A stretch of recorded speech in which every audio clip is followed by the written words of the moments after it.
go. Yeah!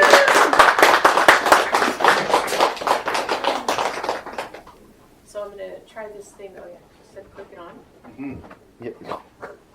Nailed It's it. the first time I've clicked a microphone on in my life. You did great. It's weird. Yeah, thanks. Starting out strong.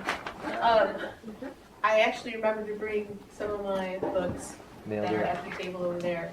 It's called Imperialism as Sweet as Insult. So if you guys like my poems, you want to read more. A book of very short poems over there. Woo! Woo! So like Rhea, I'm going to read a couple of old bangers and some new ones. So there's like, before I start reading, I just want to tell you guys, there's like 5 things I really like in poetry and that I'm like almost consistently always into. One is verbs. I really fucking love verbs. I love repetition. Repetition is fucking cool and one of the hearts of poetry. I love broken syntax. Absolutely break it. Parataxis, super fucking cool. Gives a lot of speed and energy. And disarrangement or dearrangement, preferably of syntax and meaning. I recently looked myself up on AI as an experiment for teaching. That was really weird. But AI had some really cool things to say about me. And I was like, I think I want AI to like write my next bio, or maybe just an essay about me. One of them was how much I liked parataxis and broken syntax and how anti-capitalist that was. And I was like, oh, okay, I guess that makes sense. And then it talked about the title of my book, Imperialism as Sweet as Insult. And I was like, oh, I see how it's putting it all together for me. So I'm just here to write poems. And this is my first time meeting all of you guys in this freaking amazing space. I'm going to start out with this poem I wrote a while ago called The Very Insistence of Hello. And it starts out with a quote by Gertrude Stein. A bird singing is perhaps the nearest thing to repetition, but if you listen, they too vary their insistence. She also loved verbs and repetition.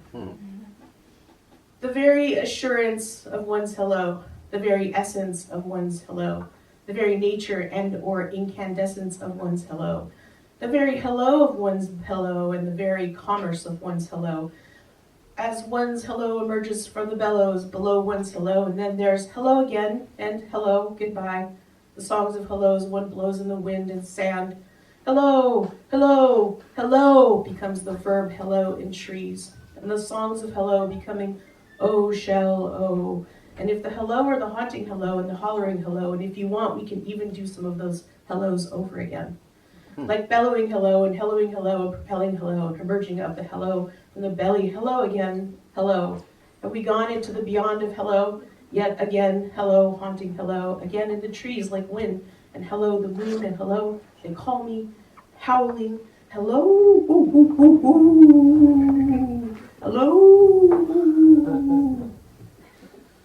I just finished my semester, so I really needed to howl.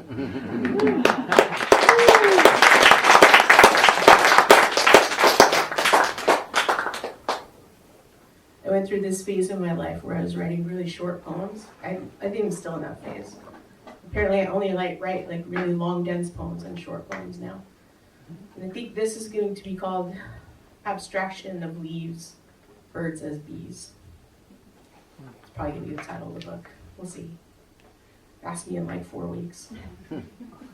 The archaeology of wine, of grapes, of vines, fermentation is crafted emotion and mythical conversations. People in the wind, 2 is 1, according to frogs burping at night. Midnight blue granite mountain. Slick surface glistens. I printed that poem out twice. In painting, in art, engines and industries, fury and brushstrokes. Incarcerated, heart beating like wings and wine, fascist archaeology. A girthy word, elementary porn. Of 10 people in the wind, crafted, purpose of breathing, inside feelings have, excessive breathing, informed reduction of perception, of space, of matter, all charged, 2 geographic poles of combustion and fragility. Violent energy displayed as peaceful protest or riot of soundscape. So you're doing riot of soundscape tonight, right? That's like, we just saw that a minute ago. It's awesome. Tiny Roman bird feeling about the streets and cobblestone walks.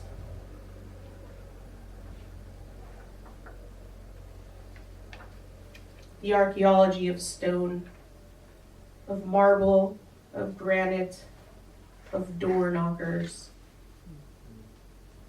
The archaeology of fountains and parks and walks and cobblestone. The archaeology of crowds, of people, of shops, of candy, and of the archaeology of birds and fascism in Rome and Florence and Salerno. Ooh.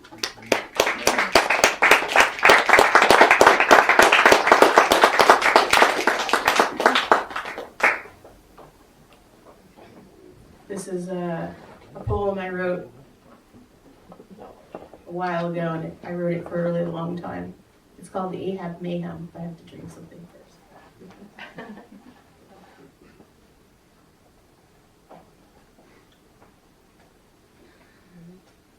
In this particular anthology, I got to have it translated into Spanish, which was cool. But I'm reading the English version, so. Ahab Mayhem. With whale fat spilling all over the deck, what makes him so American mad, so cerulean cruel, so human, so like the jaws of wolves on fat, lust for the hunt on a quest like hate. Also like ambition, so American emperor, nailing a gold doubloon on deck, so man of his own ship, hanging the heads of 2 whales, dripping sperm, the smell of whale fat, identifiable to even the so like a virgin green beginner. Ish, you make the rope seamen use for hoisting and meet the queerest creatures of the sea. In him, he gets so vapid vision quest gain after gain, and so supine brain dead, so interior mad, so exterior far away look in his eyes. Then to the lookout, says he, I see him yet.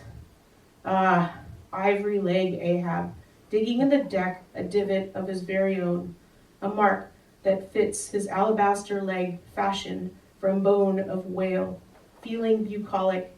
You Ahab, you ruin us all with your American ambition, roaring Ahab, broiling point Ahab, balls to the wall Ahab, the importance of sperm inconsequential, as if the magic white flukes of any white whale would do, of any dominant nacreous hue, such as the new moon and as elements for fighting,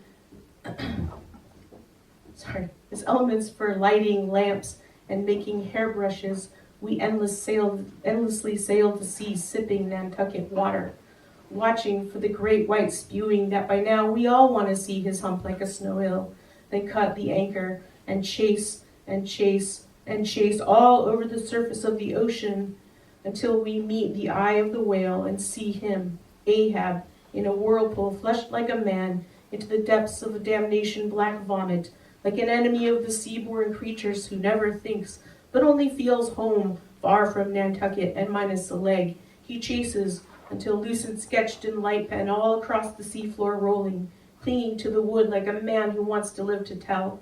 Secret interior madness and how it went into a furious exterior. I am clinging to the coffin of my mate, all dead I think.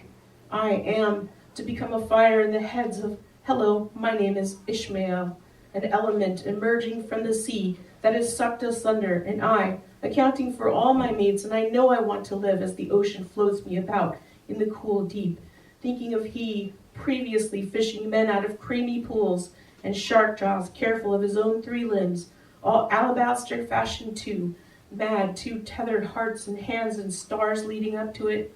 He came to us like that, mad minus sleep, mad with revenge, mad with wind in his sails, hard, irascible puffing at his sails of mad minus sleep, full of it, rage and pursuit, full on to the limit of living beings, and always just like 5,000 years ago, the sea moves over lost ship shards and becomes once like we were, yearning for help, while the ocean was gulfing, while watchful birds were winging the sea air, and splintering shrieks escaped their beaks, while all the ocean was composing in peace and quietude itself. Oh, lonely life on lonely death, my American mood for hate's sake. Try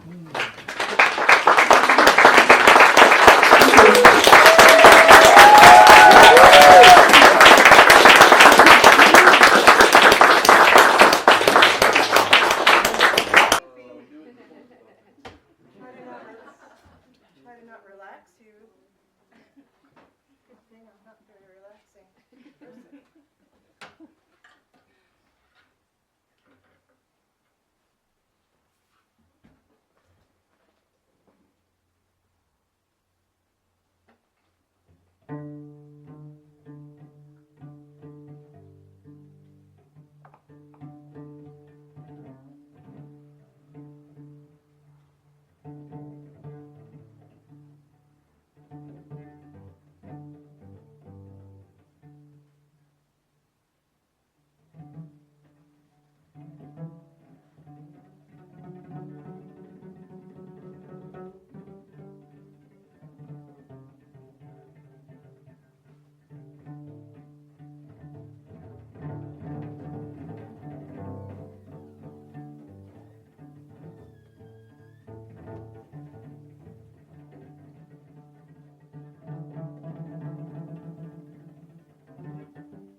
their next breath more effective?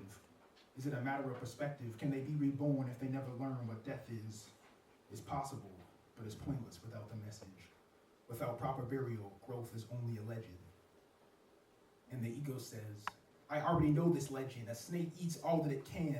On a brave beast stronger than man, it takes feed while ignoring the hand that eats the whole earth, considers it bland, and now there's holes in the universe. Damn.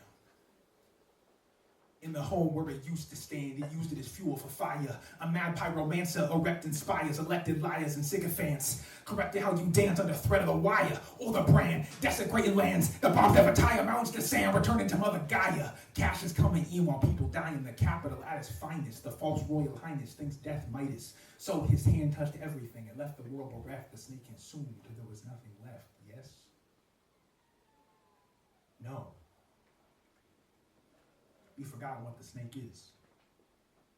So shall we look again?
The underwater railroad, the brutal affair that goes untold. I hurt people with their freedom soul, never nothing got their passports stole. Scrap the shackles cold, pack so tight the bodies fold. Grab the broken jacks to mine the coal. They fuel a fire for this empire. They working like a threat till they be untired. Growing all our food as it's filled with mold. No such thing as rest, I guess, so they'll increase the load. That's called oppression's flow. So yes, the public needs to know. That's called enslavement, yo. We seen this shit before, and now it's knocking at your door. Recognize it's as a slippery slope, but slide a scale away from hope if we don't. Take the balance soon, you might be stronger from a rope. I shot down under false charges of slinging dope. It's been this way since day one, and yeah, we cope. Compartmentalize, can't see what's under if you wanna thrive. And so just shield your eyes, deciding if you made a lower class of people, label them illegal, then that shit would be justified. As if you need a piece of partial proving you're alive, you deserve to fly. Documents or otherwise, as if a government should ever deprive a people of their life pursuits, while courts and landlords follow suit. As if the institutions where you got your rights, no, you were born with those to use. If someone tell you different, they abuse. So fuck the H2. That's refuse. That's business built on freedom made root. A modern tree bearing straight fruit. A lot of we with no root. A trap illegally leads gold. Helping not a soul, it's not the one who holds the noose. Let's burn H2, ignite the gas, can melt the ice, the fascist boo. The flames reveal what's underneath the roofs. The locked away voices, the unsung griots. Sonless daughters working hard to crack skulls, pale GOs. The people crying out for anything to hell or ride home. But they try deep within an underwater railroad. Within an underwater railroad.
brace the impact. Watch these words make the earth rumble under the weight of my syntax. Greater systems will crumble in this one. America's next, the whole game fumbled. After me, more warriors are coming in. Just one of the first to poke my neck out the wolf den. Now they placed us in, so now they thoughts tumble. Living in fear they own sin. Never thought this way of seeing would persist. Those 400 years would try to stumble. A capitalist forgot the facts of the jungle. Let me spell them out clear. All rap, no mumble. This land was never yours. Whatever's taken, always given back tenfold. You stolen much and hoarded stacks. I prepare your souls. Retribution coming straight for 'em. Victory looking right round the corner. Revolution rolling in like a storm and karma collect its quota. We'll be watching you burn like a not-away house. Niggas cooking out and drinking sodas. All creeds and colors coming to show ya. This is not a performance. This is prophecy, how it was always gonna be. When the underbelly flipped over, run away like Red Rover. Should've listened when we told ya that you can't escape fate. Now we approaching the coda of hate. So get ready for the end. The earth about to end. Under the weight of your own corruption. The waters of Flint, Michigan. Meet the steal of stolen labor. Ignition becomes eruption. My mama's got a concussion. A midnight shift and even she can see the rift. Forming of your own construction. Built over past and present abductions. Only hastening your own destruction. I speak the truth over a blues.weave production. You providing us the allies to roll against our enemies. You're thinking in tactics, you're moving with strategies. You're playing chess, we playing shogi. Our game only gets more complex, and any piece can become gold. Even the blackest soul will shine brighter than it seems, but you prefer green and endless consumption and never-ending luncheon of fiends. We chase the new, we are evolving beings. Y'all the last of your generation. You had your run on this land, meet your sentence and reap the punctuation. This is the beginning of our true destination. Listen, but what's more, what is it? This is the death of a nation, huh? Ooh, ha, ooh, yeah. This is the death of a nation, huh? Ooh, ha, ooh, yeah. This is the death of a nation, huh? Whoa, ha, ooh, ha. Death of a nation, huh? Whoa, ha, ooh, ha. Death of a nation, huh?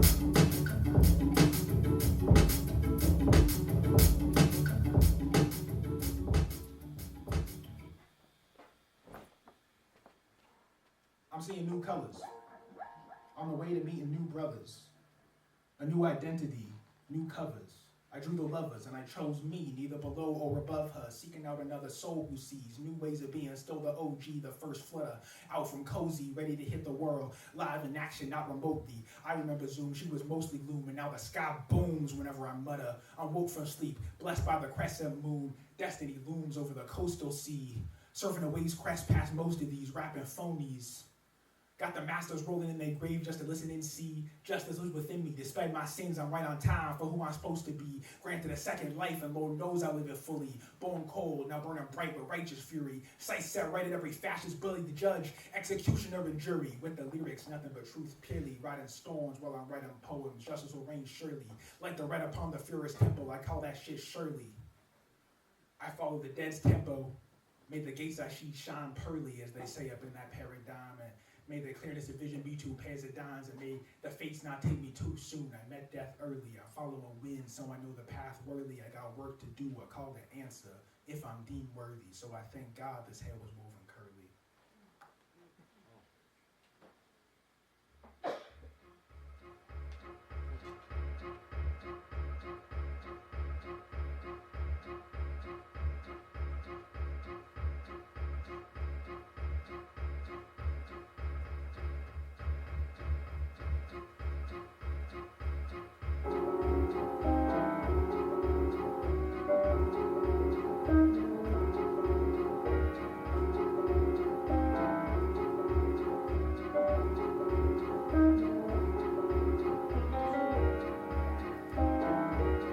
Y'all, this has been blues.weave. Got one more for you. I just graduated from college, and this one's called Collage from College. The last thing I read while I was there. Happy to be free of that.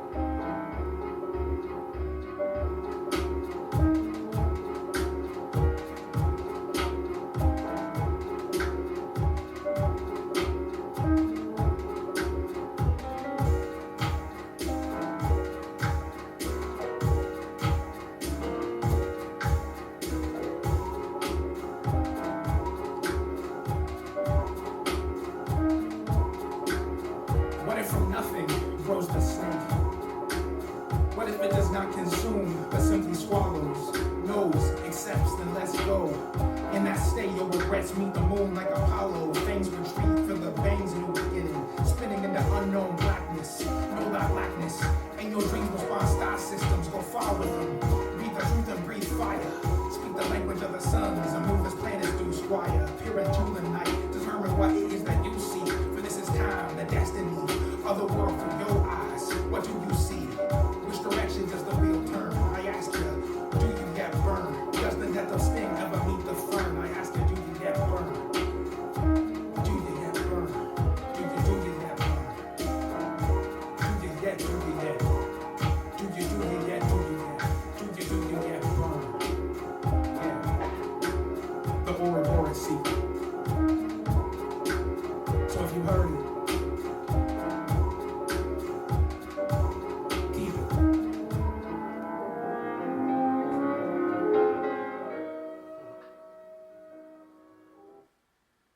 Thank you.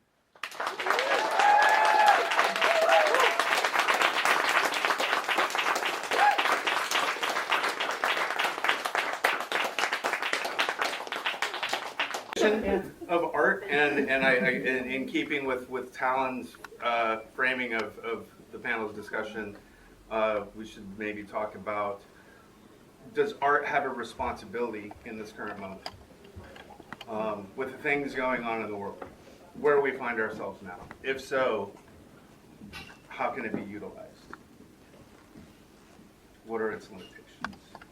So I think of art as something that comes from a sentient being and is a gift to the senses, right? So in that, there's all these different senses that we have, and that's not without mention of the mind or mental emotional senses as well. It's not just physical senses, and it could also be spiritual senses. I think a lot of people believe that it doesn't have a responsibility, and that's fine for them. I do feel like I have a responsibility as an artist, but I also think that just making art, even if it doesn't necessarily tackle all of those subjects, in itself is resistance. Because just being an artist and just being ourselves and just expressing ourselves, it doesn't always have to be about the big bad shit that's happening. Usually is for me, but I think that just existing and creating your art also is a form of resistance, because that's also something that, you know, powers that be don't really want us to be doing. So that's my take on that. Yeah. I like to think about the irresponsibility of art. Mm-hmm. How important that is, actually. And I feel like it's interesting hearing you talk about art, because I talk about art a lot with my art students. I teach at art school, and we often talk about which kinds. There's one question I ask them that always trips them up, and it's like, which genres of art or subgenres of art sit outside of capitalism or adjacent to capitalism? And there are very few that actually do that. So when we're talking about like acts of resistance, what are you resisting? What are we trying to resist? If we're resisting systems, then is it resistance to fall into the system, and how do you get outside of it or adjacent to the system, or to make the system transparent without being subjected to it itself, whatever that system is, you know? And so poetry is one of the few art forms that exists and still exists outside of capitalism. And primarily it's not because poetry wants to, it's because people don't buy it and don't consume it, just for that reason alone. So that's often what it comes down to also for a lot of art students, even within their own genres. They know what is marketable, and they know how far they can go before it becomes unmarketable, right? And what that means. Like, what are some of the consequences that you face in terms of audience, economy, and where you choose to step, and where do you put your performance, whichever performances you have. Like, often a lot of artists will have a range of performances, and they'll be like, this is a venue for this thing that I did. This is a venue for this thing I did. There's no way I'm showcasing that thing I did for that audience in this new audience, right? So I feel like it's kind of interesting, but I'm really often interested in the materials of art and historical and cultural intervention, and then those things that stretch beyond the commodification and commodity of arts, because those are, to me, some of the most resistant points of art. And I feel like a lot of the sound art here is really doing that in some fantastic ways. So. I think of art as some kind of interweaving of imagination and craft. And I think it's liberatory by nature. And also just kind of to give people some space for their imagination to grow seems, you know, expansive in a way that pushes against this more kind of contracting, controlling force. And it just naturally needs, I mean, it's just sort of better in every way if it exists in its time and place as fully as possible, both, you know, locally and globally and beyond globally. So, you know, I think in just engaging in that way is, like I said, very liberatory, and also there are kind of a million things that go along with it that also build, you know, do a lot of community building and, you know, resilience building, both in terms like of sort of practical communication and moving information around in sort of conscious and, you know, beyond conscious ways, and sort of lots and lots and lots of frequencies that we can understand or not. So it gives us a really direct, unmediated form of communication that is outside of corporate structures and is just like very primal. It's just like a totally primal form of communication. So in a way, for me, it's very beautiful to have very, you know, just totally direct, unmediated ways to communicate and to move information that I have, and that also that I pick up where I go and bring it back to where I am, and move information from where I am, and try to tap into the, you know, sort of like past, present, and future knowledge in a very open and intuitive way.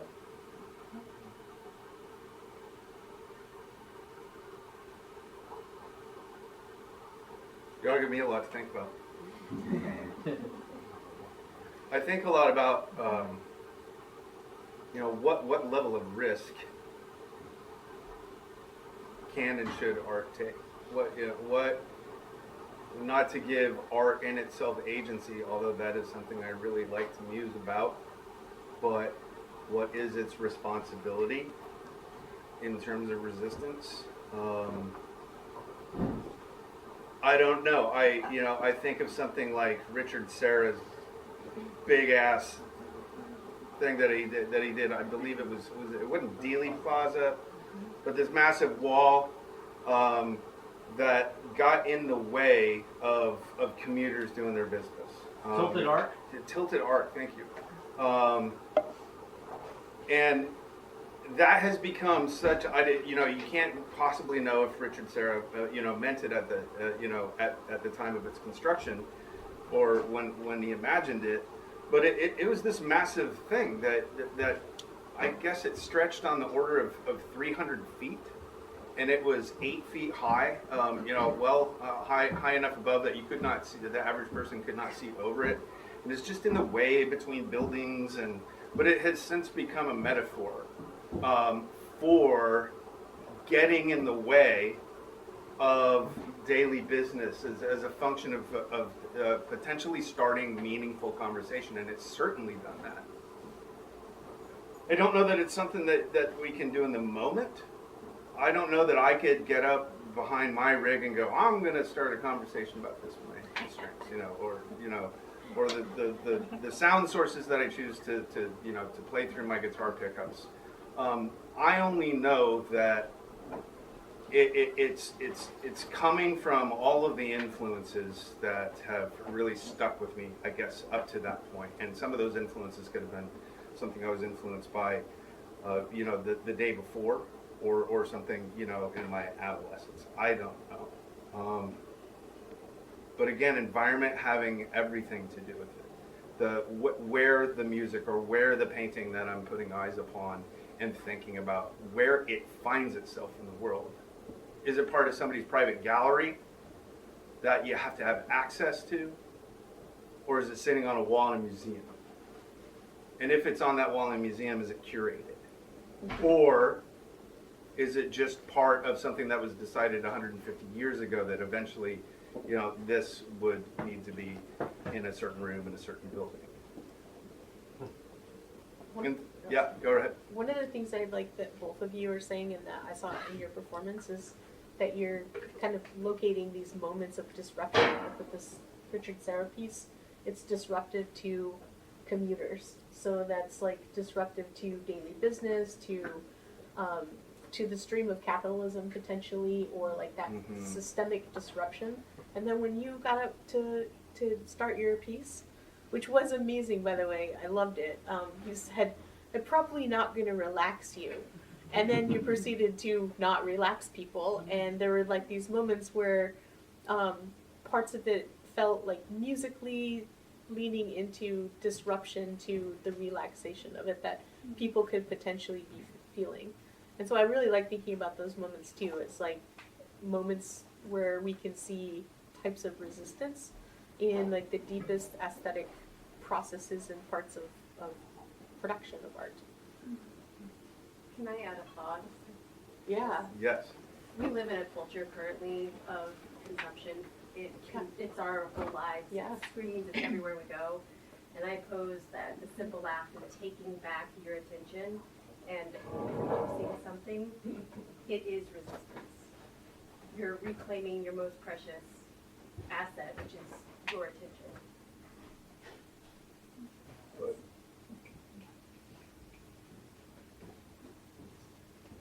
So you're anti-disruption, is that the? No, Oh, okay. the disruption of Yeah. consumerism. Yeah. We're made to make things, not consume things. Yeah. That's why everyone's depressed.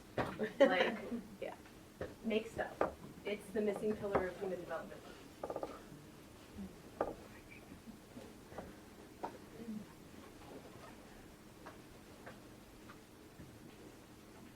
I read something recently from, I think it was Sadie Plant or David Gray. One of those two people. But it was a discussion of anarchism and the fact that that anarchism, broken down, literally means without rulers. That there are no anarchism departments in the academy that I am aware of. I really hope it stays that way. I really hope that noise music maintains its place outside of the academy for as long as possible so that it can breathe and do what it does and develop and grow.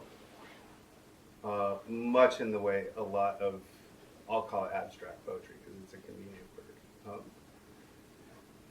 The way that abstract poetry does.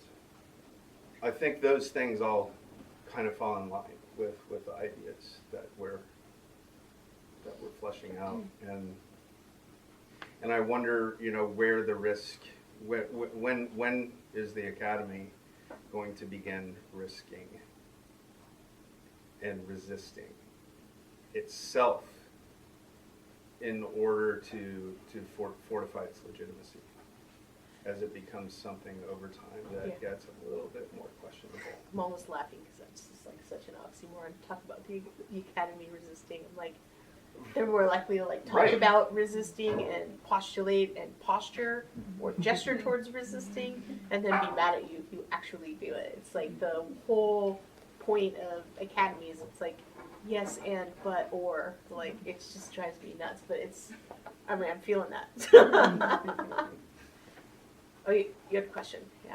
Oh, I was Yeah. gonna Or comment comment, on yeah. that. Like, one thing I think is really interesting about this is the thing I've observed looking at what history I know, which is like the history of black music in America, and how the Academy there's like this cyclical pattern of black creation followed by this academic deconstruction of what that actual creation is, followed by the rejection of that mathematical way of programming it in the creation of these new trajectories that wouldn't have even otherwise necessarily been possible had the restrictions of the Academy not been placed upon them. And so I think there's Can you this give any interesting- examples of that?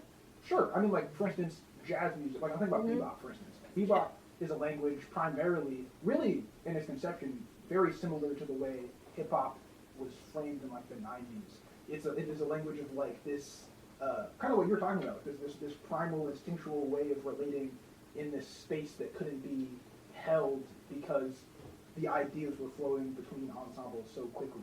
And it's like, after a certain amount of time, once the marketability of bebop and really the acceptance of bebop by white audiences and the playing of bebop by those same groups of people, like, led to this institutionalization of it, where instead of it being this, like you talk about, like, for instance, Barry Harris, who's like a piano player, who's like a very well-known jazz theorist. Like, he doesn't think about theory at all in the same way that it's taught in academic institutions today.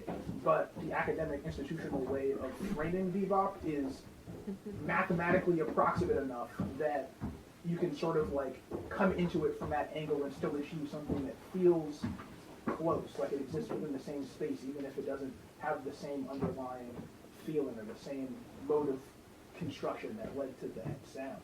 And I think there's always this sense of leapfrogging and chasing and creating in response to it that I've observed a lot. And I think there's this interesting engine mechanism that being in these states of capitalism and in these forms of restriction, I don't know, propel a lot of resistance that then becomes very tapped into what the restrictions of the time are, right? Like, they're like, oh, if this is what's being restricted now, what else can we discover outside of this frame that sort of brings this unconscious sense of responsibility into the mix of like, okay, I'm reacting to what I'm experiencing and what has come before me in this way that brings it into the present.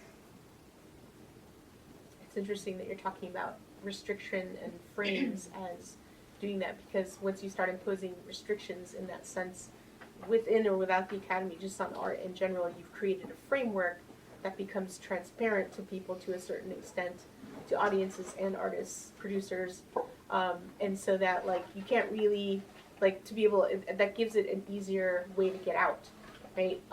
But in a sense, it gives it an easier way to get out of that sort of framework. But I'm always sort of curious and in awe also of people who are able to imagine outside of the framework before the framework happens, before it gets articulated in that sense. And I'm sort of always looking for those things, which are so rare to find. And I know music a lot less than I do poetry, but music just, I think because it's so widely available and consumed to a certain extent, it's easier to get a sense of like the histories of types of music versus something like poetry and poetics, which somehow is both only ever in community centers and only ever in the most highfalutin, snobby areas of the Academy. There's almost like no in-between for poetry, which is kind of interesting to think about. The poetry and music are like cousins too. That's what's like, they're cousins in a sense.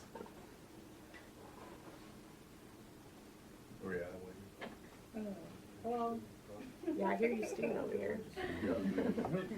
Yeah, I was thinking about how when I was in school and I was kind of like doing a lot of poetry in my personal life and running a little press with my friends and putting out a lot of zines and doing a lot of performing and slam and all that stuff. And I was also taking, this was like 20 years ago, taking like a class on poetics and power. And I remember it was the second time that Bush was elected, And we went to school that morning, and we were just fucking devastated. We all knew that he shouldn't have really won, that something was up, it wasn't legit. And yet our professor, who's supposed to be teaching us about the power of language and politics together, is talking about some speech from like 50 years ago. You know, like we weren't talking about what was going on then. And being, I think I was like, I don't know, 19 or something, I just had this like sense of urgency that I had to just like get out of there because it wasn't for me. I was just like, I don't give a shit about this right now. There's something that's actually going on, you And know. the professor wouldn't have understood that. It was interesting. I mean, there was a few of us that were just so low that we just like, you know, we left. It wasn't long before I just stopped going to school altogether, but you know, I kind of do that dance between like performing in academia and also having it together in other, you know, I don't know, realms of society. And that's what it is for me. It's a performance. Because I do think it's always just behind, like you're saying, it's this sort of like structure, like you will come up with things that are, they're outdated, they're categorizing things that have already happened for a lot of the time. And yet, you know, when we're touring, when I tour, I go to the college towns because that's where things are happening, right? But that's because youth are also caring and have a passion about things. You know, it's interesting. I don't think it's black and white though. I do think like inherently we're kind of all picking our battles all the time. So you know what works for someone, what's interesting for someone, the fight that they want to be fighting, and the subjects they want to focus on. That's fine. I think we all are going to be called to the different things that we're called to, and for me, I agree a lot with what Lori said about, to me, it's not just like expressing myself. The hardest part to me about being in the art community is actually doing my art. It's hard, but it's the rest of it, the connection, and how I feel after the connection, and sort of the reciprocation, and knowing that people are here, that we're experiencing these things together. To me, it's often a lot of trauma processing and hard things that comes out, but it's also just, you know, like great when it's not, when it's silly and we're just connecting and having a good time. You asked for my thoughts; they could go on, but that's. I want to take your thoughts and ask Lori with them. If I think I'm remembering correctly, that you have either advised or taken part of or taken positions with boards in the city that regarding the arts, to have discussions about what the city, you know, maybe could use, or to be a sounding board for the city. But you have been in those positions before, and I mean, just barely. I didn't really get very far. and I'm wondering if that's I mean, the really, case. that was kind of tilting at windmills more than anything I would say. But I have also. I mean, I just have not that many. I don't have that much time to. I have to like really. I've only made a living playing music for decades, so I have to just hustle constantly. So it's not like I can just go and. I could go. I mean, I can. If I had time, I could really make a pest of myself. But I don't have that kind of time. Yeah. I wonder, like, how much of this, the stuff that clearly the things we're talking about that we care about, I'm guessing it would fall really flat in those contexts. That it's maybe more of. Well, I mean, art's really marginalized in, the U.S. in 2025, relative to how it's been in the U.S. in the past and relative to a lot of places in the world. It's very, very marginalized. It's like very,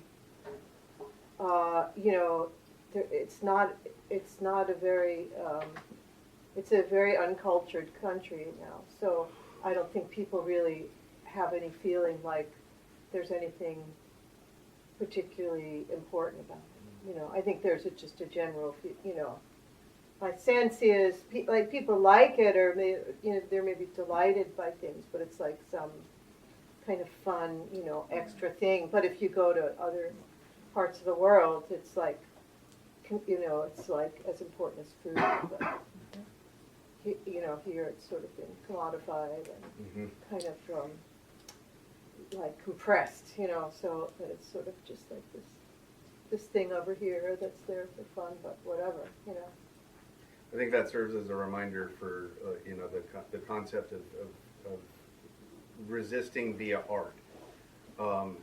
Audiences and knowing them is important, and the audience that we're talking about from those experiences is one that just would not be receptive to even, the calories burnt in. Well, no, I don't think that's true though. Right, I think okay. people like things. I think there's also, like, I've had the experience many, many times of sort of people saying, well, I like what you're playing, but I don't think people aren't gonna like it.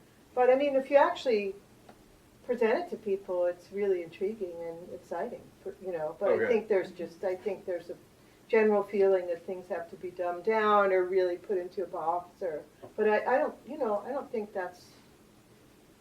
I think that's like kind of goes against human nature. Yeah, I think was that's thinking more in human terms of nature. the board, not so much the audience. So I'm glad you helped me clarify that. Yeah, I mean, in a way, my time is better spent doing what I do, which is just like, I mean, it's by necessity, but also it's sort of aesthetic choice that a lot of the time I'll just like show up, whatever kind of place and open up the instrument case and I play, and that's, it's very primal and it's totally understandable thing. Like, I mean, whatever, I'm doing whatever weird thing or not weird thing, but it's very direct. So I don't think that capacity is like lost in humans, but I think it's just being kind of routed so that people can make money off it. Yeah. I think it's in there still. I think it's totally in there. I think within that, like the way that it's been marginalized, we're so used to it just being like, oh, we're artists, like we're different or something, and so within that, there's this sort of fear of connecting with the rest. Sometimes, like I've had, and there's other people in the room that did this too. I'm not the only one that applied for like the poet laureate position and things. So when I do these things and I try to get, or the civic poet position and stuff, I had friends that were like, didn't want to be my reference because they didn't believe that, like, and I had two, that like the state should be involved in art like that. And I was like, well, what if I could help it? Like, what if it would be cool because I did it? Or like, have you paid attention? Because other people have done it and they have been cool before. And there's this sort of fear of connecting sometimes because they've been taught that like we have to stay apart, right? Yeah, because some cities have like artists on staff, like as artists, and it's I mean, people do well to take advice or get information or be influenced by art, but it is good. I mean, it's maybe there could be more, but it's nice to encourage good behavior.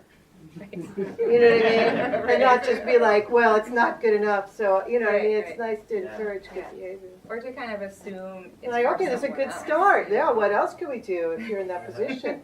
We can maybe get some other things going once you're in there, Right. Yeah. Like I hang out with the poet laureates and civic poets of other cities and other states, and they're badass. For some reason, people have this idea that like in Seattle, it's not going to be like that. Like People, Washington, it's going to be different, and it's. I think artists take some pride. It's like a little bit of a, I don't know what, there must be some psychological term for it where like they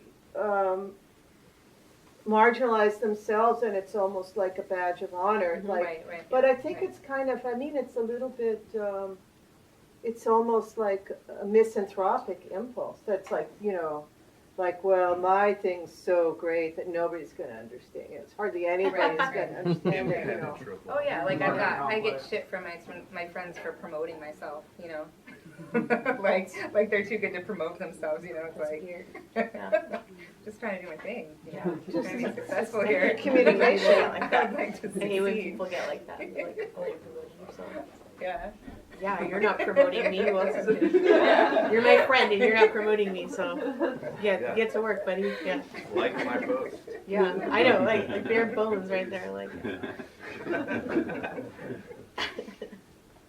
I think it's kind of interesting though that one of the lines we're defining about art without actually defining it is like around commodity and like what sells and what doesn't sell. Because like if we're really thinking of the broad category of art, there's like all kinds of people we probably don't even want to consider like that's not art, you know. But it is, right? Like some of those commercial arts are very much art, you know, like am I gonna go around being like Taylor Swift is a great artist? Like that's fucking art. You know? No, I'm not going to. But is she an artist? Yeah, you know. And like so, like that's the range of somebody like Taylor Swift to me is like extremely broad in that sense of like there are artists who are out there in you know all kinds of genres who are incredibly successful in making money.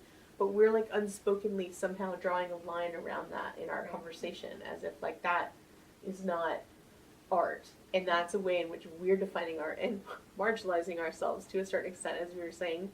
I mean, like, oh, my art is different than Taylor Swift's art, you know, but like, would I love it if she chose one of my poems for her songs? Probably. I'd be like, holy shit, you know, like, why is Taylor Swift like looking at my page and pulling up my poetry? Like, is she sending me a check? Like, that's great. So, but it's, I don't know. And so when I think of moments like that, I used to like be so down on shit like this. And then I went to this reading of Dodie Bellamy's, and she was telling this story about how somebody, you know, they asked her to write a poem for money, and they commissioned it, and she was like, yeah, she's like, at first I was like, no, I'm not going to sell out like that, and then she's like, what am I thinking about? I read a poem about a toilet for $300. This was like in the 90s, you know, so $300 was more than it is now, but I was just like, wow. Would I write a poem about a toilet for $300? Absolutely. Yeah, I'd be like, this is the best time I've ever spent with the toilet. I want that cash. So I'm gonna buy more books. I'm gonna go buy more books. Yeah. I'm gonna American Standard. promote my friends. Yeah, totally American Standard. Also encouraging good behavior. Yeah, right.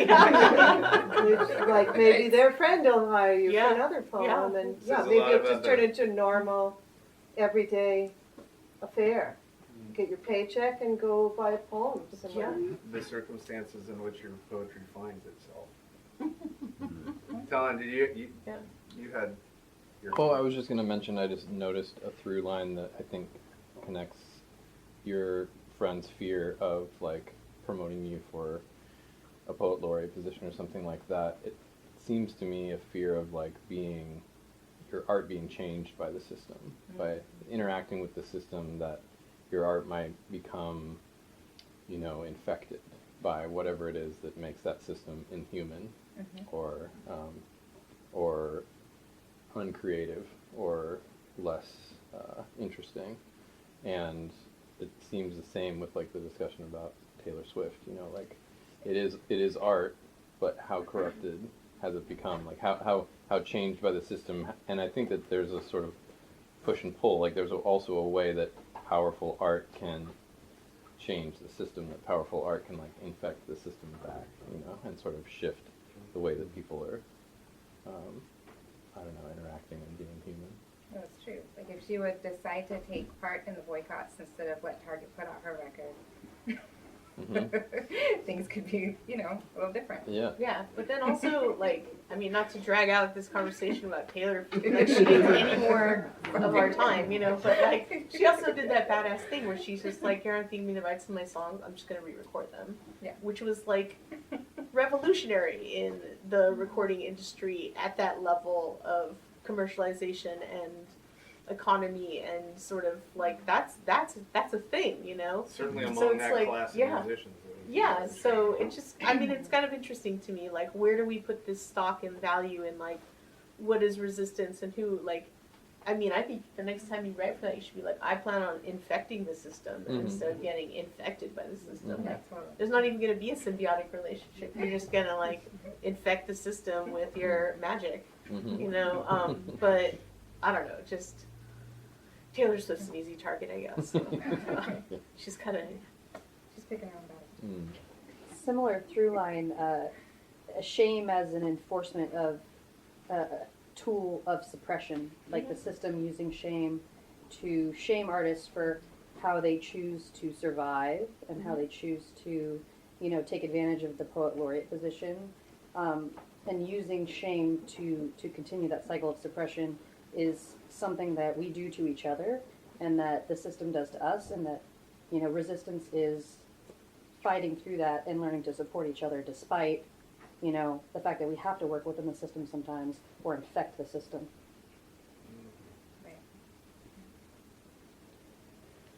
Right, well, you can't infect the system if you don't work with it, right? Like, that's the, you kind of got to sleep with the system if you want to infect it, right? That's the general. Well, you, in other words, you have to. Systems, STIs. In other words, you have to fuck the system. Next poem. That's my next academic essay. Yeah. Fuck the system and Yeah. get pregnant. One thing that I think is interesting about this idea too is like, I think it comes down to some extent like the relationship between the label of artist and the system for the individual who takes up the mantle of that title. Like the title can be sort of weaponized against you by the system, or it can sort of be weaponized by you against the system. And they both sort of work. Just like there's always like a push and pull, I think, between an individual and their own selves, I think, about how they can maybe fit into that, and sort of like the increasing amount of internal strength that is required as you progress further and further into the system to resist the temptations of it. Like the deeper you move into it, I think the more you can become disillusioned with the narrative that tells you, or the things and the comforts that it grants you. But to be able to maintain a sense of like knowing of what you're doing and why you chose to enter the system in the first place, in spite of all those things, and still move with like the full intensity of your perspective within those environments, I think is sort of like where you find somebody who has the power to like really change and upend so many things, even almost like in this like sneaky kind of way of like inserting yourself in with like, I can sell you all these things, and then it's like underneath that there's this whole thing that's being communicated and that's being spread out by the system itself, because they aren't privy to the same sorts of underlying messaging that exists there, because it's not, the system isn't even trained to see that, I guess. But then at the same time, there's a way of losing yourself within that, and instead creating for the sake of the system instead of for the sake of your own, expression, your own purpose, whatever you want to call that thing. But I think it comes down to like, that label and how it fits you and how you choose to fit it in that present moment with like your attention and your dedication to what you sought out to do within that space that you define for yourself. I also think it's something along those lines, like if you can stick with it and not completely resist yourself, but manage to work within some sort of larger system. I mean, art is sometimes very slow. So I mean, take the check, put the mural up, and see what happens in 20 years, right? And if that happens in a larger scale, if more artists start to get opportunities to make things, if you go from 1 to 5, 1 to 2, then in 5 to 10 years that shifts, right? When you encourage enough good behavior, you start to move that, and if you can kind of hold your, whatever form of your integrity that is for your own self, then that's kind of the reason to participate. That's the reason to participate in any community, right? Especially artistic, like to make something that maybe can just inspire enough out that the ripple makes its way upwards. I mean, especially if you're working in some sort of system that you want cash in, or something for notoriety's sake. More cash than anything else at this point, right? It's what we need. But if enough of us get a little chunk, we all invite people and we move through, that like spreads for years and years and years and years. Kind of probably the point of them, but these are just normal shows or anything like that, right? It's only about publishing anything.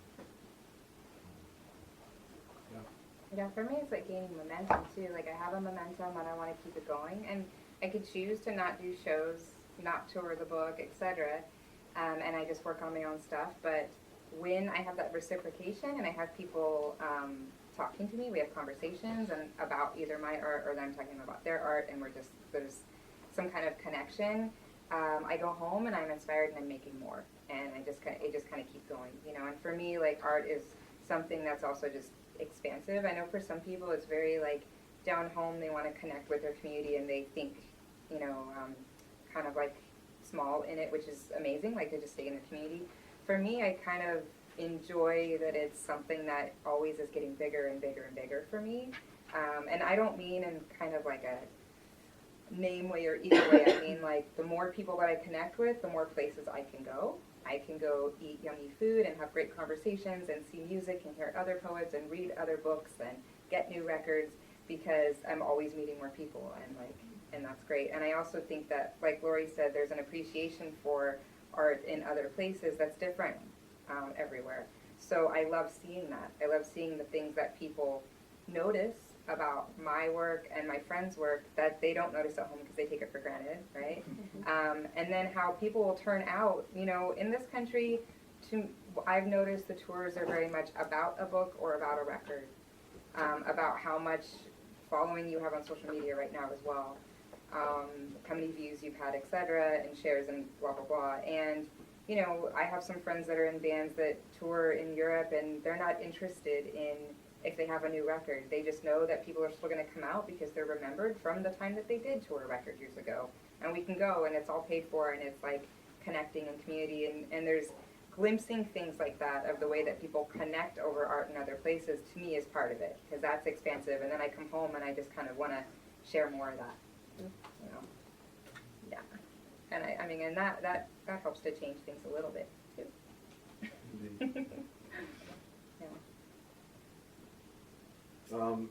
Anybody have anything they want to say? I'm going to begin to wrap up just in the interest of time because there's only so much time. I would love to like continue this conversation for the next couple hours, but we can't. Would anybody like to jump in with thoughts of their own before we kind of wrap?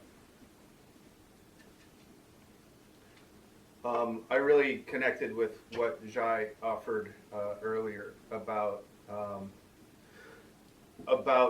bebop music and early hip hop, and what I understand of my own experiences with those musics is that basically everybody that arrived to those music as to these areas of music as they were breaking out is that like they just thought it was messy, but there was something there about it. Well, it was messy to everybody but those who were doing it. It was messy to everybody but the practitioners who already had things like crate digging down to a discipline, right? And I know that I know that in whatever eras or genres of music, they don't become successful without one another within them riffing off of one another on a couch, you know, or on a patio, or after a set, or after an exhibition. I think that if resistance grows out of art, or if art becomes some form of resistance, it doesn't happen in a vacuum. I don't think. I think it must involve community, and I think you know, communities drive what ultimately is going to become a genre, or become a thing, or become a movement. Whether that movement is 3 days long or 3 years long. But that's where my head is, thanks to your thoughts, Jai. Anybody else with that? This was very cool. Very